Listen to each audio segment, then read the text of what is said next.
Yesus. Kami berdoa dan ucap syukur. Haleluya. Amin.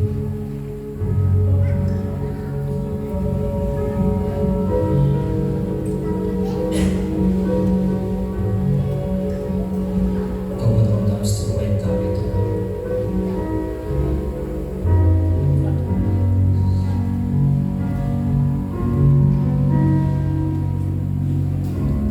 Kau Tuhan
ada berkesudahan Tuhan kasih setia bagi kami. Kau Allah satu-satunya penolong, penuntun setiap langkah kami.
menuju kemuliaan, mendapatkan mahkota kekal.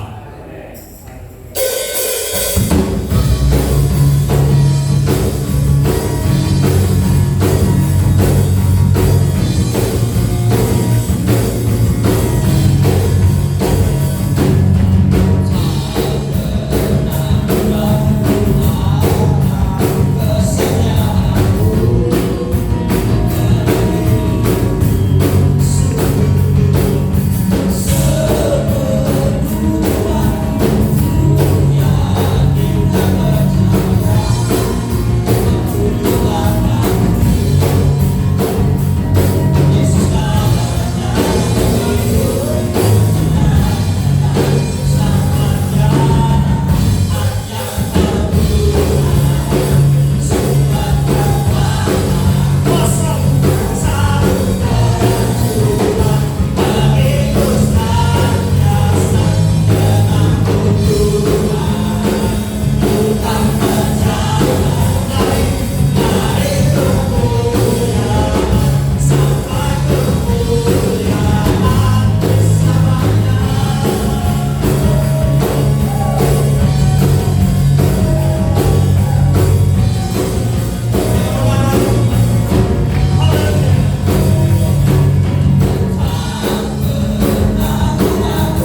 sulit.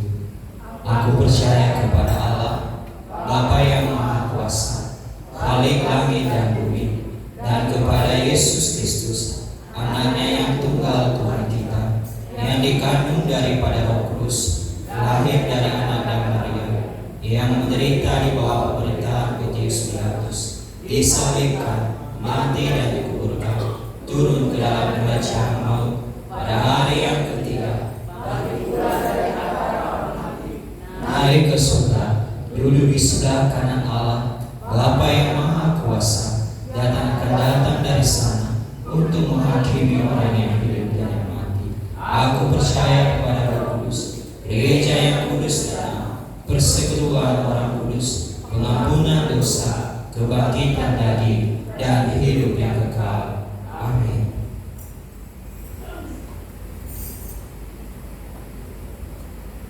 Ini itu di segenap hati kami,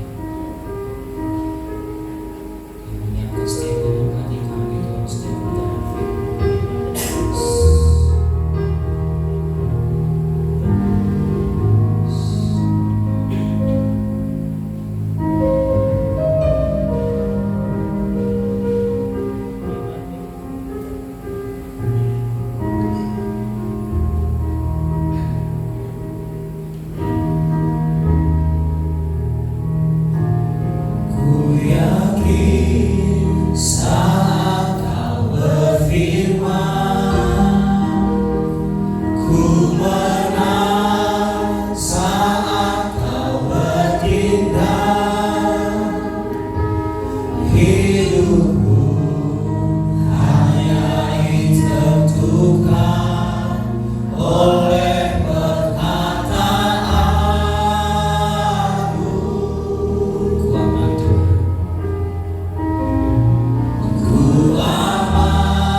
Engkau Tuhan sendiri yang dapat menyentuh, yang dapat menjamah kami sekalian, yang menyapa kami dari tempat ini Tuhan. Oleh sebab itu bila Engkau berbicara kepada kami tidak sangka akan firman. Dalam nama Yesus sama doa. Haleluya. Amin. Silakan kembali.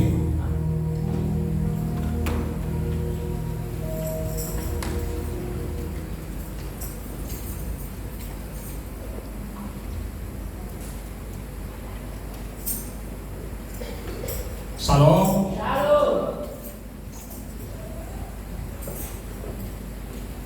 Minggu ketiga ini lihat tujuan jemaat. Firman Tuhan bicara tentang kita aman karena Tuhan yang melindungi. Kita aman karena Tuhan yang melindungi. Kita aman karena Tuhan yang. Minggu pertama apa? Kemarin. Coba lihat dua tempat. Minggu pertama apa?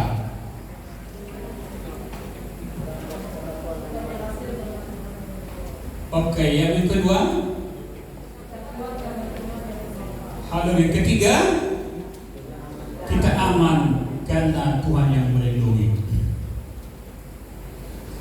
Pada waktu saya umur di kelas 3 SD, terjadi di kami itu ada peperangan antara PRRI dengan tentara negara dan pusat itu. Jadi daerah kami itu pegunungan. Di daerah kami itulah bermarkas pemberontak. Bermarkas di situ di pemberontak ini. Dan dari kecamatan ke daerah kami itu kurang lebih 18 km jalan kaki.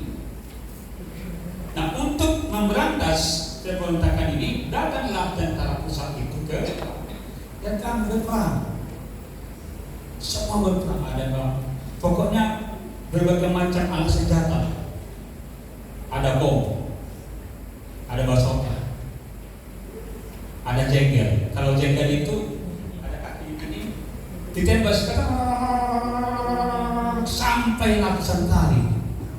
Namanya jengkel. Jadi pada waktu itu setiap laki-laki daerah itu harus mengungsi. Kenapa? Karena nanti tentara pusat ini datang kepada daerah itu, setiap laki-laki dibawa. Integrasi di mana? Pemberontak di mana? Satu kali ada orang tidak mengungsi, dua orang, anak dan orang tuanya. Setelah itu integrasi salah jawab. Akhirnya orang tua dan anaknya ini dipukul. Coba bayangkan sepatu tentara dipukul di tenda. Ini udah bengkak semua. Akhirnya dibawalah ke satu tempat, ditembak ini, hati-hati. Mulai dari situ, setiap datang mau perang dari kecamatan ke daerah kami, semua laki-laki mengungsi. Satu kali saya mengungsi dengan abang saya. Jadi tentara ini ribuan dari pusat, padahal tentara pemerintah yang paling nggak sampai 50-an. Dikejar. Jadi kami udah tong dan senjata terus larakan hampir 50 meter. Ini pusat ini kami meloncat. Satu hari satu malam kami mengungsi mendapat perlindungan. Jadi disinilah kami, pusat di sini. Kalau kami tahu dia tahu kami, saya kan tapi sini banyak orang sambil gigit,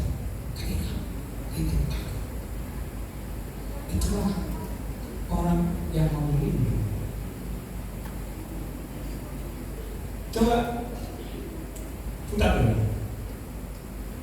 Ya. Sekarang ini kita mau bertemu ke mana? Ya. Saya mendapat video dari kalau Amerika dengan Uni Soviet terjadi perang nuklir, nah dikatakan itu dunia akan hancur.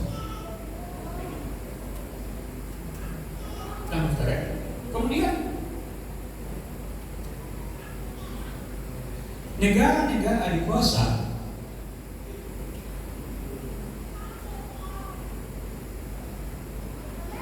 untuk mencari perlindungan keamanan. Seperti di Amerika, kurang lebih setengah kilometer dari permukaan itu dibuat, itu dibangkat sampai berapa kilometer itu seperti kota di bawah tanah, supaya nanti siapa terjadi perang nuklir, tidak ada betul, maka akan terjadi. Rusia dan Amerika Serikat merupakan negara yang sama-sama mengembangkan senjata nuklir. Hubungan kedua negara yang merenggang telah menimbulkan kekhawatiran adanya potensi konflik nuklir di masa depan. Lantas seperti apa jadinya jika perang nuklir benar-benar terjadi? Profesor Lilicia dari Rutgers University di New Jersey mengungkapkan hasil studinya terkait perang nuklir. Menurutnya, perang nuklir antara Rusia dan Amerika Serikat dapat memicu kelaparan global. Ledakan senjata nuklir akan melepaskan jelaga ke atmosfer dan menghalangi matahari. Kondisi ini dapat memicu kegagalan panen di seluruh dunia. Diprediksi 5 miliar orang akan mati kelaparan karena terdampak konflik. Profesor Lili mengatakan studi tersebut telah memberitahu banyak orang bahwa perang nuklir tidak boleh sampai pecah. Adapun para peneliti berdasarkan perhitungan mereka pada ukuran persenjataan nuklir masing-masing negara. 9 negara termasuk Inggris saat ini menguasai lebih dari 13.000 senjata nuklir. Menurut peneliti, bentrokan antara negara-negara nuklir baru akan memusnahkan produksi pangan dan mengakibatkan kelaparan yang meluas. Penurunan panen akan menjadi yang paling parah di negara-negara dengan garis lintang sedang, termasuk eksportir utama seperti Rusia dan Amerika Serikat.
Demikian informasi kali ini, nantikan perkembangan informasi terbaru lainnya hanya di Tribun News. Terima kasih sudah nonton. Jadi negara adikuasa Amerika Serikat setengah kilometer ke dalam itu juga bunkernya untuk pejabat-pejabat negara. Kalau terjadi perang, lalu mereka lurus ke sana untuk mencari perlindungan. Tapi paling banyak kita lihat bunkernya itu Inggris, hampir berapa kilometer itu di bawah itu. Jadi ada rumah, lalu kemudian listrik, semua restoran ada di situ. Prancis juga membuat demikian, Uni Soviet juga begitu. Jadi kalau terjadi perang nuklir, perang dunia ketiga, nuklir dari Soviet, nuklir dari Amerika, itu sudah meledak. Sasarannya kepada negara-negara lain. Dan ini tidak bisa ditunda karena sudah dibuatkan Tuhan. Kalau satu bom ada saja mungkin ke Jakarta, hanya berapa detik kita mati konyol dengan reaksi kimia itu. Nah kalau begitu kenapa? Bagaimana kita menyentuh? Mari kita lihat kita. Bukan kita Mazmur pasal 3.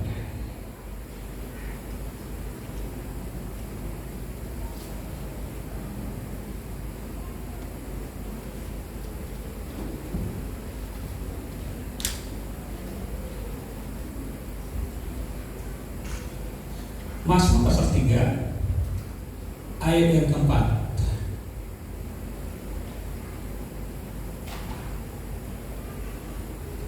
Mazmur pasal 3 keempat. Sama-sama kita baca ya.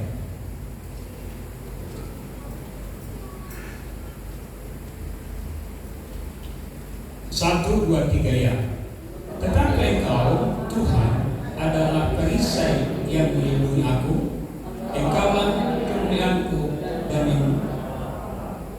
Engkaulah kemuliaanku dan yang mengangkat kepala. Sekali lagi. Tetapi Engkau, Tuhan adalah perisai yang melindungi aku. Saudara sehingga setiap kita umat Kristen, Tuhan tidak pernah berjanji kita ini hidup dalam keamanan terus. Gelombang demi gelombang dalam kehidupan kita selamanya. Tidak ada pekerjaan kita yang mulus.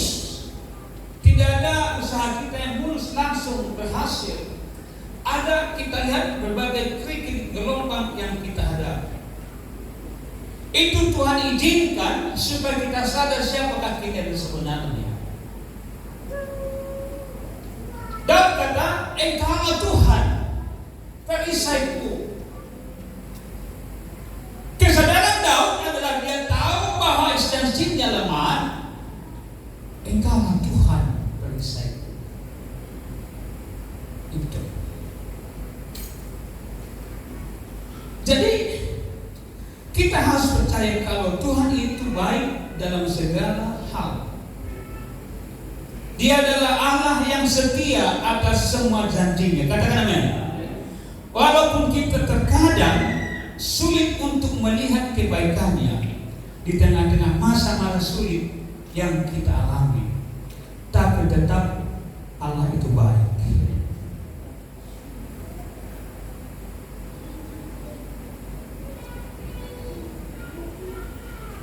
Dikatakan di sini perisai adalah sebuah alat yang digunakan untuk melindungi diri dari serangan musuh pada masa peperangan.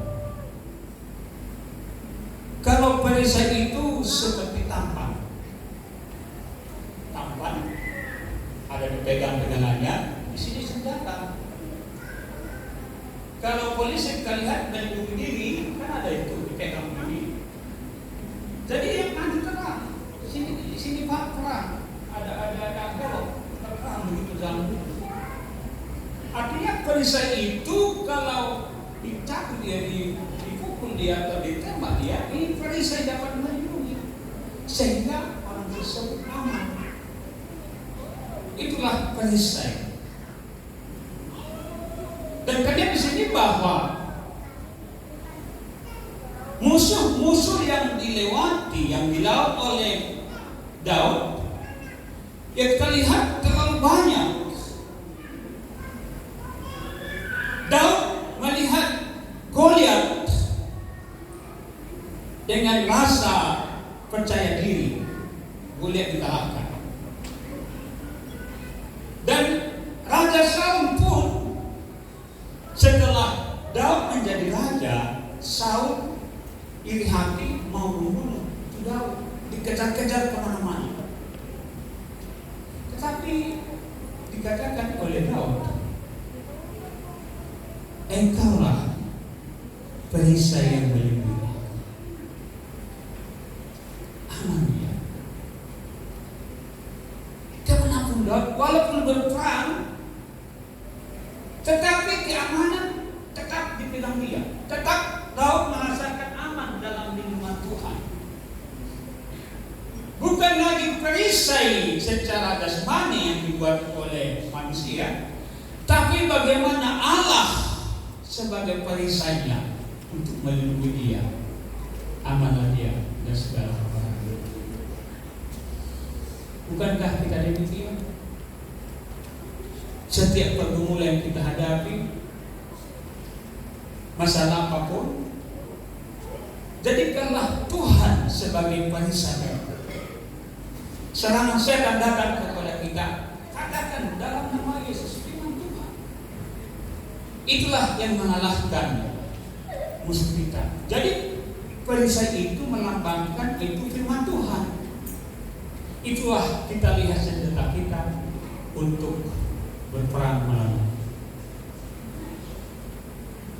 Zaman sekarang berjalan, lihat dunia bergelora, kedengaran sini sana, banyak anak bukan, berlindunglah pada sabda Allah. Gejala-gejala saat ini terjadi peperangan itu, tapi kita sebagai orang Kristen, kita lari kepada Tuhan dengan firman-Nya. Haleluya. Amin. Kita lihat di sini ada beberapa janji Tuhan bagi kita aman dalam perlindungan Tuhan. Ada beberapa janji-janji Tuhan kepada kita orang-orang yang percaya kepada Tuhan, aman kita dalam lindungannya. Kalian yang pertama, kita baca dulu Yesaya 43 ayat 2. Yesaya 43 ayat kedua.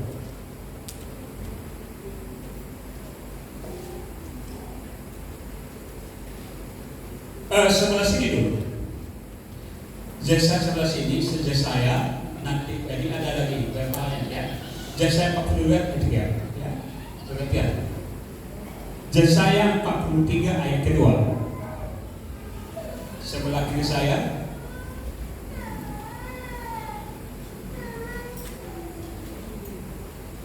Udah ketemu? Ya, 1, 2, 3 ya.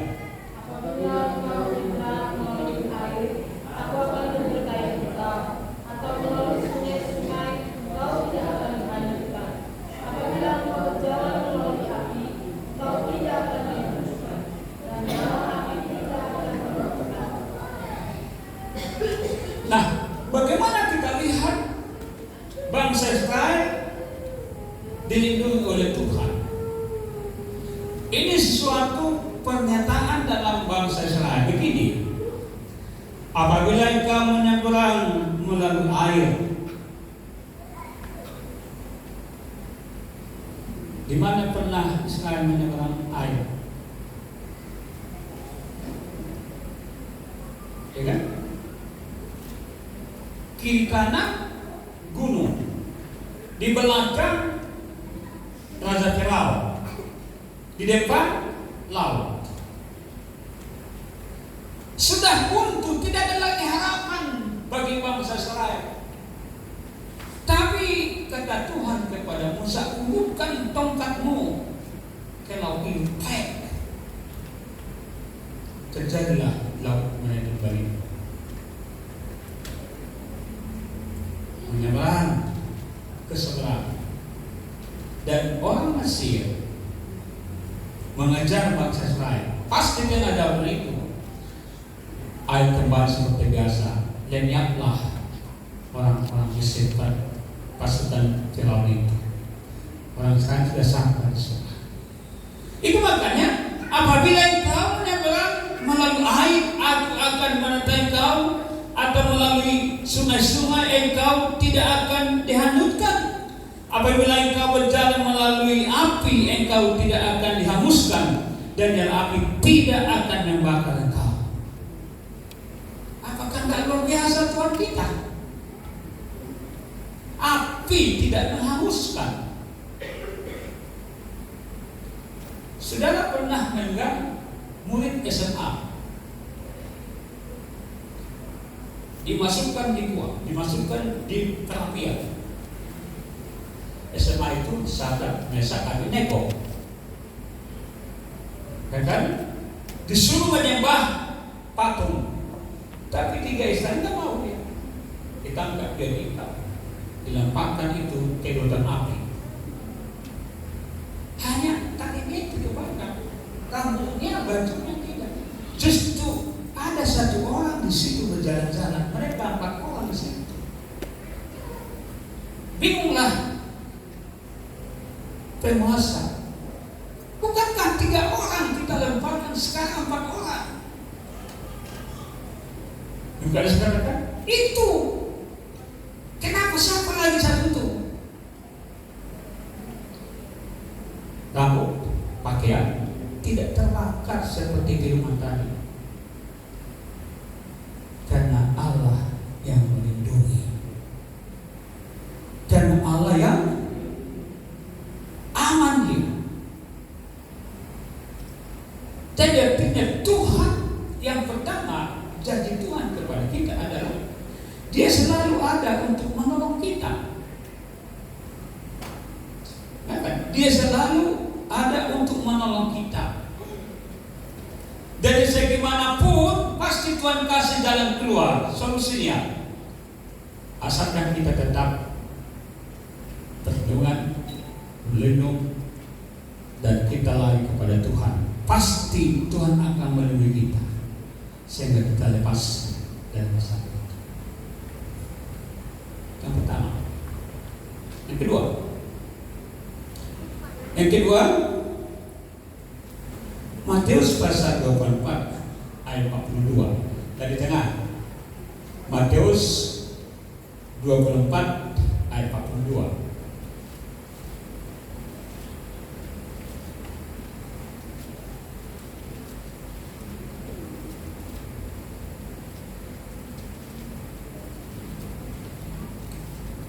Satu, dua, tiga ya.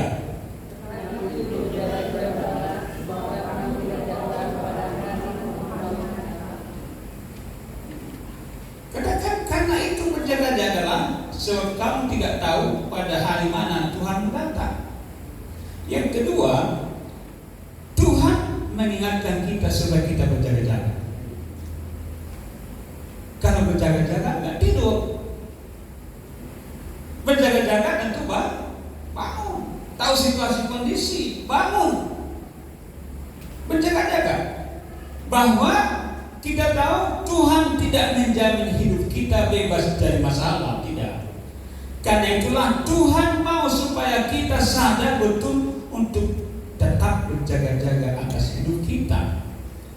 Kita butuh hubungan Tuhan untuk tahu, karena harus tenang dan kapan kita.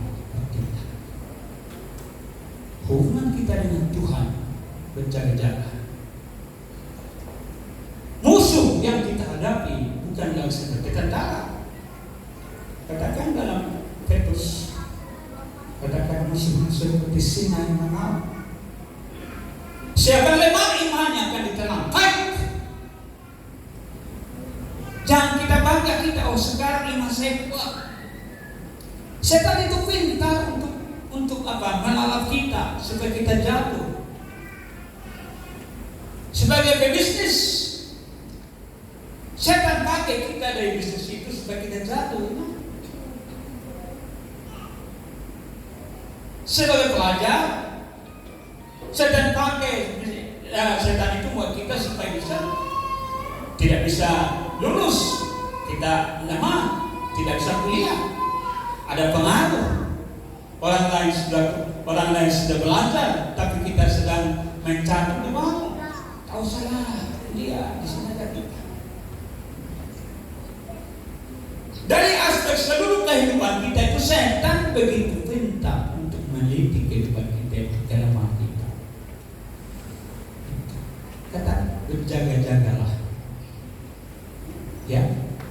Sebab setan itu seperti singa menawan. Siapa yang ngantuk, siapa yang tidak sadar, siapa yang tertidur, maka setan itu melawan dia.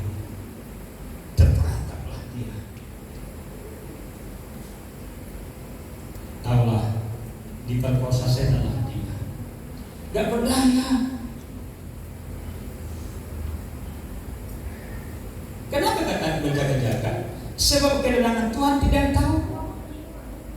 Sehingga kalau kita berjaga-jaga, dapat ada minyak dalam berita kita, maka Tuhan melihat itu, maka kita tahu apa yang terjadi kejadian. Kita berjaga-jaga. Artinya tahu persis kita ini eksis kita adalah sebagai manusia yang tidak luput dari segala dosa. Kita katakan berjaga-jaga kamu, sebab tidak tahu kamu kedatangan kedua kali kapan. Ini tidak lupa yang saya uraikan ini. Yang penting kita berjaga-jaga. Bagaimana cara kita berjaga? Kita berdoa. Jalin hubungan dengan Tuhan. Baca kitab, memuji Tuhan, dan melayani seperti itu. Itu caranya kita berjaga-jaga. Ibu-ibu, sambil kau bekerja, bikinlah cucian sambil kau nyanyi. Dalam nama Yesus, dalam nama Yesus, dalam nama Yesus. Setup manapun pakaian itu kita cuci. Karena kita menyanyi bisa selesai. Ya. Artinya bahwa kita jalin hubungan kita dengan Tuhan. Jangan saya tertidur, jangan kita sampai ngantuk. Iman kita jangan tertidur, iman kita jangan terlantuk. Tapi hubungan kita jalin dengan Tuhan. Haleluya. Amin. Yang pertama tadi, bagaimana janji Tuhan menurut kita dikatakan adalah bahwa kita ini harus kita katakan dua, dia selalu akan menolong kita, tidak pernah terlambat pertolongannya kepada kita. Yang kedua adalah Tuhan menginginkan kita supaya kita berjaga-jaga setiap saat kita dimanapun kita berada. Yang ketiga, kita baca dulu Matius 5 ayat 15 sampai 16.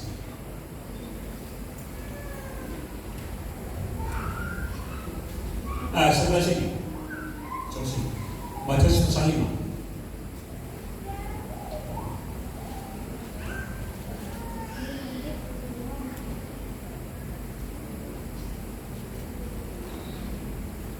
Ya mulai 1, 2, 3 ya.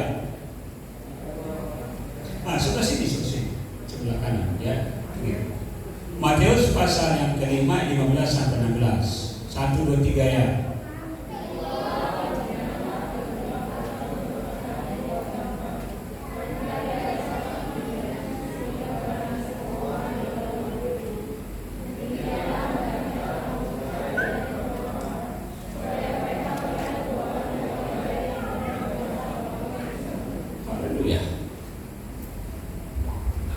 Perhatikanlah dengan saksama, amati, saksama, sampai detailnya kita ngerti. Ya, begini. Perhatikan dengan saksama. Bagaimana kamu hidup? Hidup kita bagaimana? Jangan seperti orang bebal. Orang bebal itu terjemahkan yang orang yang tidak bisa dinasihati. Dikasih masukan yang gak diminta dia. Orang bebal dikasih bimbingan konseling, udah saya diminta saya. Orang bebal kalau datang ke gereja, pendeta khotbah kata, udah saya tahu itu pendeta khotbah itu.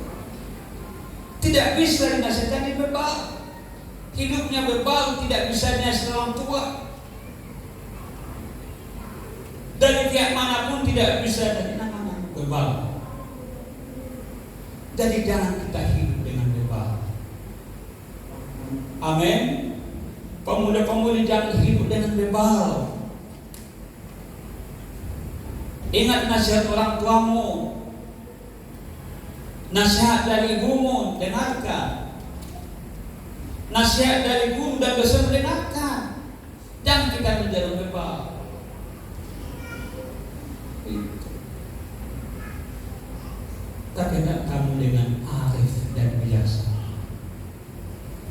Arif itu merupakan satu bisa memecahkan melihat situasi kondisi, tidak terikut arus di dalam lingkungan itu.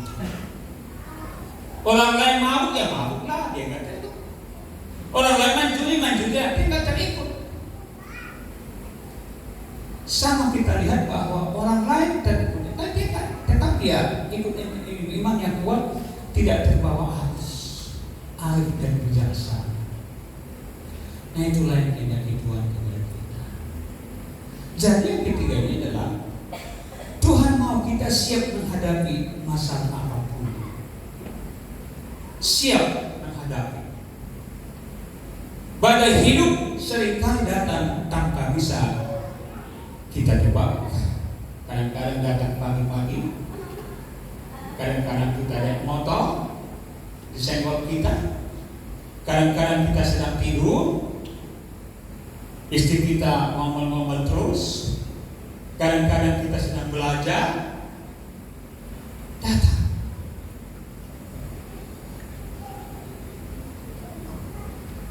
Kapanpun kita tidak duga masalah kehidupan itu. Cara terbaik supaya kita tetap aman dalam lindungan Tuhan adalah tetap berhubungan dengan Tuhan dalam doa dan intim pribadi kita, sehingga kita menjadi orang-orang yang senantiasa orang yang arif dan bijaksana. Kembali tadi tadi, intim dengan Tuhan, bergaul dengan Tuhan, bersekutu dengan Tuhan. Apapun masalah di depan kita bisa mengatasi karena kita sudah bergaul dengan Tuhan kita. Nah oleh sebab itu, saat kita kuat dalam iman, kemungkinan besar kita akan mampu menghadapi masalah sebesar apapun itu. Untuk itu tetaplah menjaga hubungan dengan Tuhan lewat komunitas pelayanan dan orang-orang percaya kita yang sudah layani. Tahu saya Pak Pendeta, saya tahu satu sekolahnya pula, menurut saya kecewa. Hidupnya nanti lihat Tuhan sudah dipilih, gak melayani, rugi, dia sendiri rugi. Saya sudah lihat dalam pelayanan, dalam ibadah, di mana-mana orang meninggalkan Tuhan dalam pelayanan, hidupnya akan merana. Pernah saya cerita, karena saya sudah kuliah ke Taburan. Dia 1 tahun di atas saya. Dia pintar, namanya Santoso. Lulus dia, tempatnya dia di Bandung. Bandung dia tempatnya dia. Jadi karena di gereja tidak mampu membiayai hidupnya, dilamarlah satu pekerjaan usaha gajinya karena masuk dia karena dia sarjana, saudara. Akhirnya terima waktu itu gaji 1 juta, waktu itu sekarang sudah gaji 30 juta itu karena waktu itu senang-senang dia terus beli rumah, lalu mobil. Itu seberapa lama? Waktu di perjalanan di mobil dia datanglah mereka.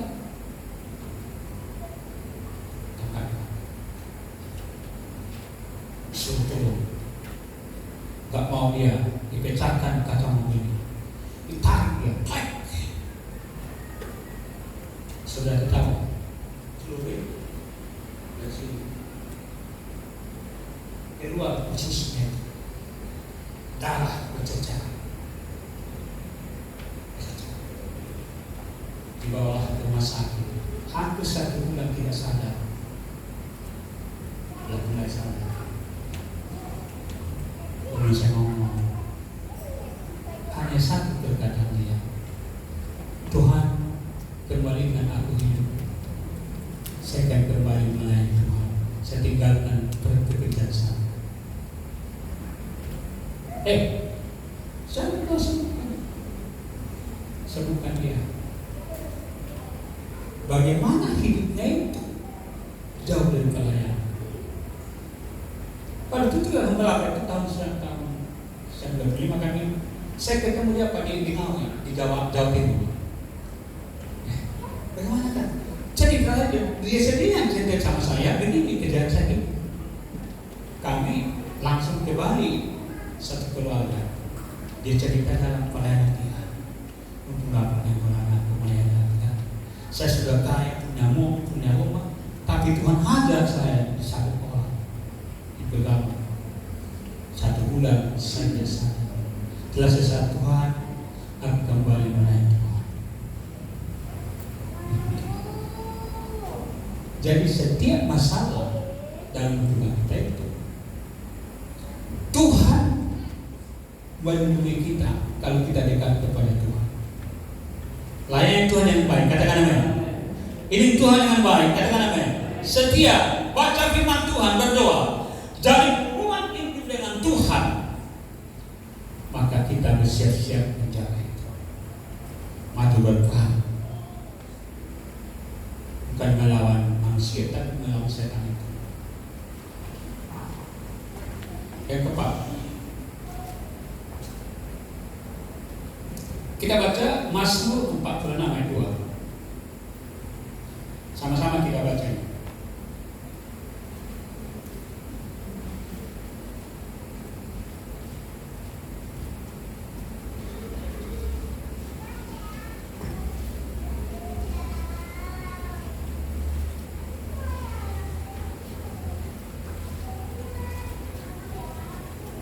Mazmur 46 ayat 2.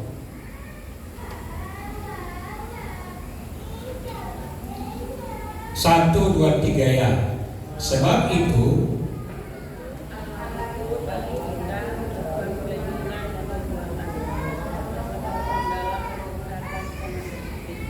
ulang lagi. 1, 2, 3 ya.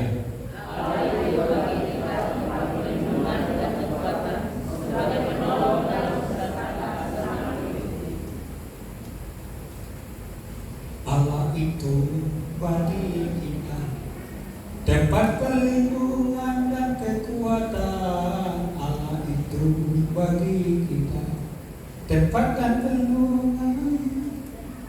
Apa? Sebagai penolong dalam kesesakan sangat terbukti. Sebagai penolong dalam kesesakan sangat terbukti. Sekalipun apa? Amin. Sekalipun kamu apa sahabat? Sebab tangan Tuhan manis. Allah itu bagi kita perlindungan kita. Sekalipun kita jatuh, Dia sampai tergeletak. Maka di tempat Tuhan menjamin kita aman dalam lindungannya. Tuhan menjamin kita aman dalam lindungan Tuhan. Jaminan ini yang kita pegang, janji Tuhan. Saat kita memegang janji ini, kita akan secara naluri akan mencari Tuhan sebagai tempat perlindungan. Cari Dia perlindunganmu. Jangan kau bikin bunker. Walaupun nanti orang Amerika katakan bikin bunker di bawah tanah, Prancis, Jerman segala macam, itu hanya perlindungan sementara, Bapak sekalian. Tetap juga nanti akan mati. Tapi kita percaya kepada Tuhan. Kita berlindung kepada Tuhan, dan Tuhanlah menjamin kita aman dalam lindungannya. Itulah sebabnya lari kita kepada Tuhan. Jangan lari kepada dunia. Dunia sementara kita hancur kok. Tapi lari kita kepada Tuhan, Dia menjamin kita. Seperti dikatakan, seperti ayam sayapnya melindungi anak-anaknya. Ayo, aman anaknya itu. Datang pun kita lihat belangku, belum gagal, tapi melawan. Karena itulah Tuhan kita. Aman kita dalam menyembah Tuhan, karena Dialah tempat pelindung. Lari kita kepada Tuhan sebagai pelindung kita itu. Amin. Yang terakhir,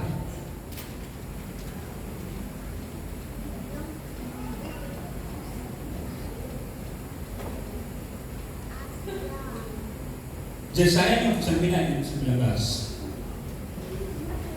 Yesaya 59 ayat 19.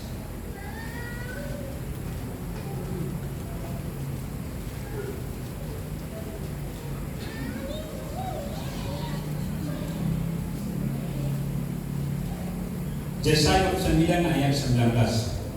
Sama-sama kita baca ya. Kalau ada stabilo, letakkan stabilonya. 1, 2, 3 ya.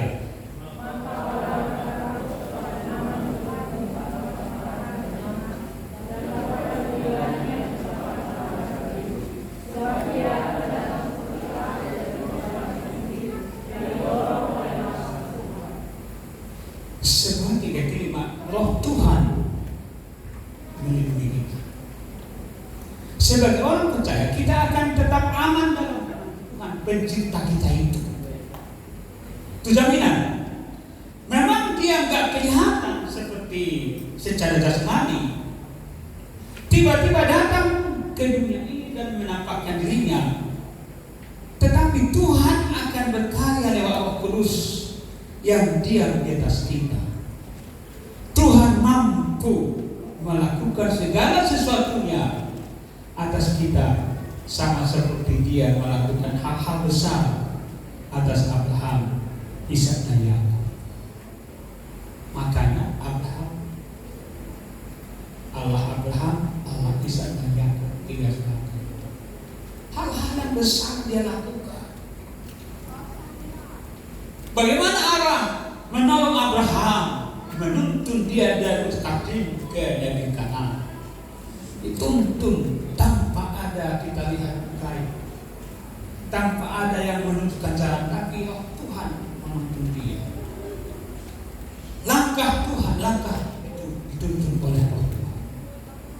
Kita pun sebagai orang Kristen, perkara-perkara ajaib Tuhan berikan kepada kita.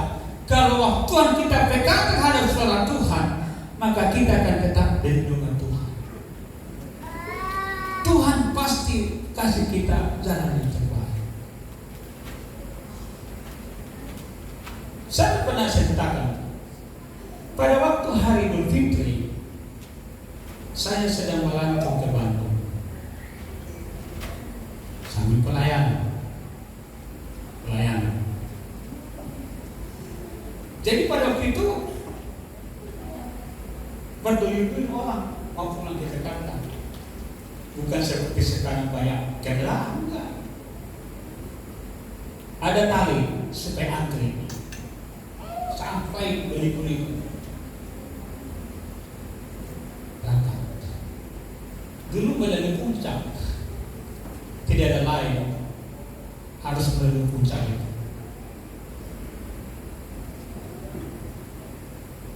Saya sudah nomor 3, 4. Saya sudah dulu di bangku kedua. Tuhan, tuntun saya Jakarta. Saya katakan, hamba-Ku, kau keluar. Sudah hampir 1 jam antri, harus disuruh keluar. Sekali lagi, Tuhan tuntun saya dari perjalanan mau ke Jakarta. Kau keluar dari mobil itu. Sampai 3 kali. Saya turun. Pak, kenapa kamu mau berangkat dengan Tuhan saya? Antri dari pelaku lain. sampai berbalik-balik. Lalu saya berdoa, Tuhan, tunggu saya sekarang. Tidak ada suara, tapi aman. Sampai mencapai. Kira-kira puncak sekali. Tergulinglah mobil ini yang saya tumpangi ini, yang saya turun itu, terguling-guling, banyak yang meninggal. Tuhan, Rohnya melindungi kita. Saya lepas dari mana bahaya itu. Saya kira kalau saya sudah di situ, sudah namanya di luar pulau, nggak ketemu dengan istri saya lagi, nggak ketemu di sini kita. Udah mati. Tapi Allah itu menolong kita setiap perjalanan kita.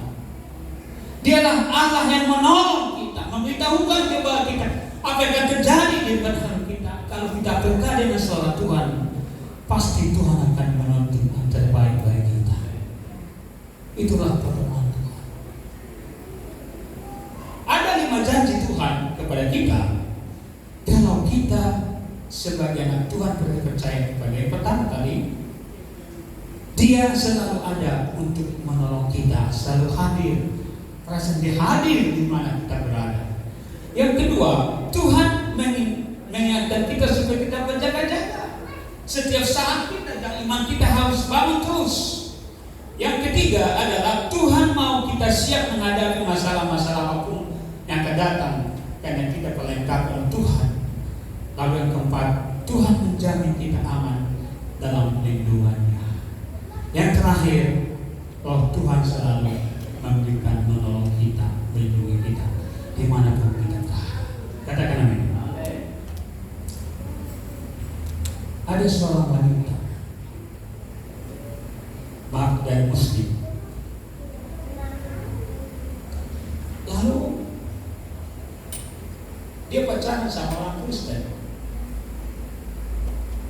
Pendek cerita sudah berapa tahun mereka pacaran, jadilah. Pada waktu masa COVID kemarin, ya 2020, satu keluarga mereka kena COVID. Ya tahulah, COVID ini aneh-aneh. Jadi ini ada orang yang kaya berapa ratusan kontrakannya, dikatakan ini. Nanti kalau aku meninggal, mayat saya dibawa ke Samosir, dan nanti saya borong semua satu pesawat. Siapa ikut mau saya? Bilang itu rumah. Bayangkanlah setiap bulan berapa ratus juta setiap bulan. Kaya dari itu. Tahu pada musim COVID kan ada dia. Pada cerita dia meninggal. Apa di pikiran dia? Nanti kalau saya meninggal, saya akan bawa semua keluarga, mayat saya dibawa ke Samosir, dan saya akan bawa dengan satu pesawat dari Jakarta ke Medan. Ternyata lain cerita. Meninggal dia, satu orang pun tidak mengantar. Sedih kan? Kembali ke cerita. Setelah kena COVID, dia sakit perut. Lalu pergilah diurut lagi. Kalau ibu ini kira ada sakit angin, tapi tetap sakit. Disuruh dokter melihat ibu hamil di luar kandungan. Saya nggak tahu bagaimana hamil di luar kandungan. Ibu belum tahu lagi. Kalau bapak mana tahu hamil di luar kandungan, nggak ada itu. Hamil kan? 3 dokter mendiagnosa tetap hidup luar kandungan. Catatan jangka waktu 3 hari harus dioperasi. Kalau nggak lewat, uang tidak ada. Lalu kata dokter, ada satu dokter, oh siapa ada operasi? Dioperasi lagi ibu ini, dikembangkan lagi, baik dimakan. Setelah 1 minggu sakit lagi dia. Jadi 3 penyakit dihadapi. Padahal dia dari mungkin tadi ke Kristen, tapi dia setia sama Tuhan. Operasi dia, periksa ke dokter. Mau bicara, karena tadi ucap-ucap oleh tukang urut, ovumnya itu pecah. Tahu ovumnya? Tempat bayi melahirkan itu, tempat penyimpanan bayi itu pecah. Harus dioperasi lagi. Kata dia, Tuhan kenapa sampai 3 penyakit? Saya sudah tinggalkan masa lama, saya menjadi begini. Tapi Tuhan saya tetap serahkan. Dia bilang, mau dioperasi yang kedua,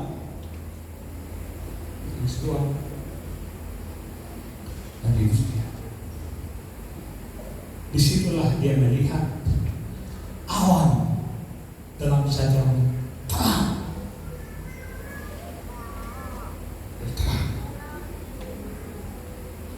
Katakan sama dia, pegang tanganku, katalah, dipegang.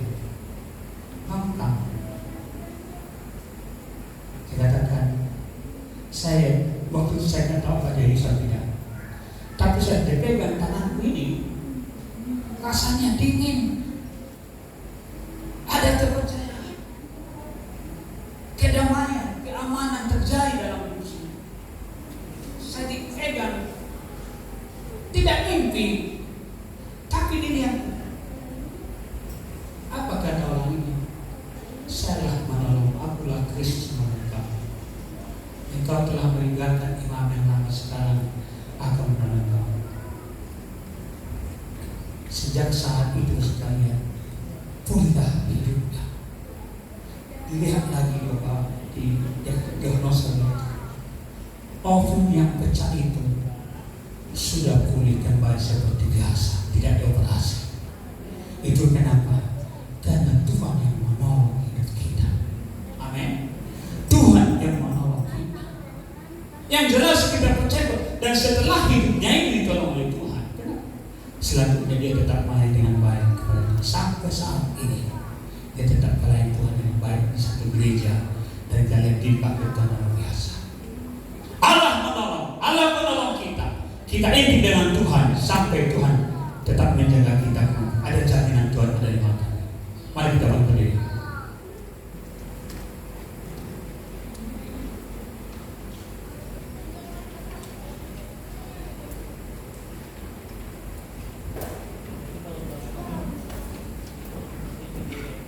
Biarlah firman Tuhan hari ini sambungan dari minggu kemarin kita sambungkan bahwa hari ini kita aman karena Tuhan yang melindungi kita. Lingkupiku dengan sayapmu, glory haleluya. Tuhanlah melindungi kita dengan sayap Allah, sayap Roh Kudus. Itulah penolong saudara. Tidak perlu kamu takut. Jangan lari kepada manusia, tapi lari kepada Tuhan, tempat pencipta penyembahan kita, di namanya Yesus Kristus. Lingkupiku dengan sayapmu, glory, thank you Jesus. Oh haleluya, haleluya.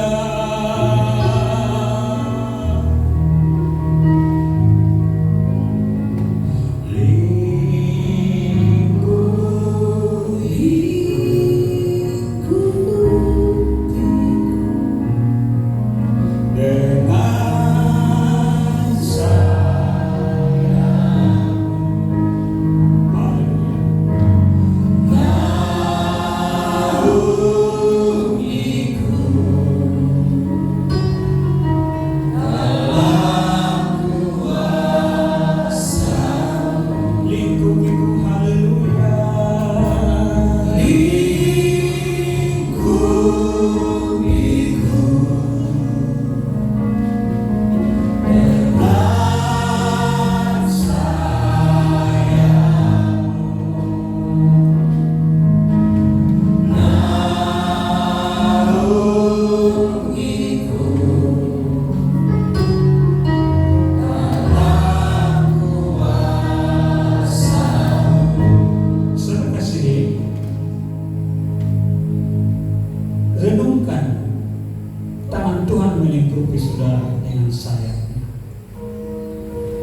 setiap pergumulan yang kita hadapi. Di depan kita tidak tahu apa terjadi, tapi karena Tuhan menolong kita, melingkupi kita dengan sayapnya. Dia melindungi anak-anakmu, Dia melindungi suamimu, Dia melindungi istrimu, Dia melindungi usahamu, Dia melindungi setiap eksistensi keluarga kita. Karena Dia Allah yang menolong. Katakan amin.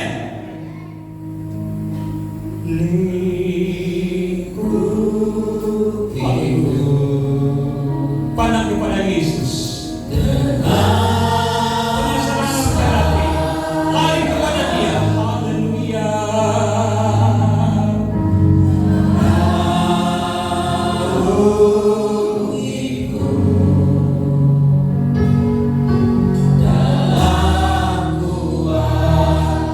Katakan melingkupiku Tuhan.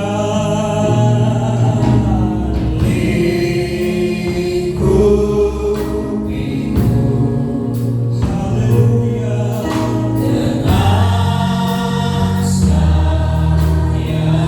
Tuhan, kami lari kepada Tuhan. Ada dan Tuhan kepada kami, aman karena Tuhan yang melindungi kami.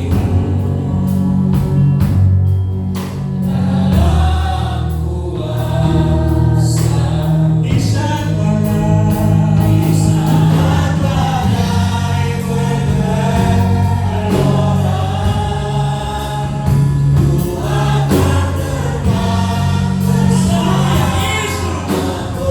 oh haleluya Yesus.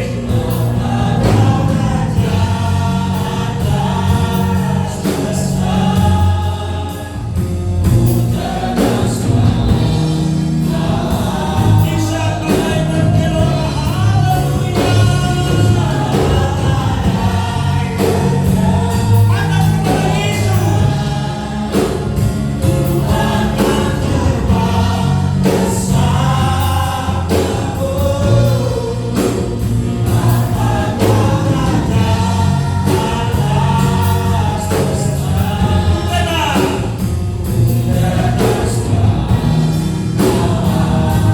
di saat badai bergelora,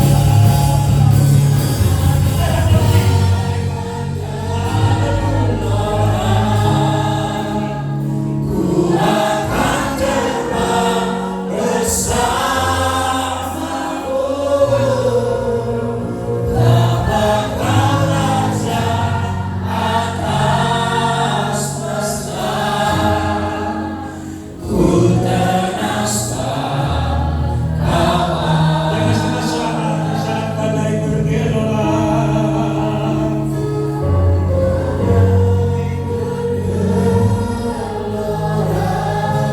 Apa menjadi pergumulan kita?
setiap masalah pergumulan kita hadapi, Tuhan akan menuntun engkau.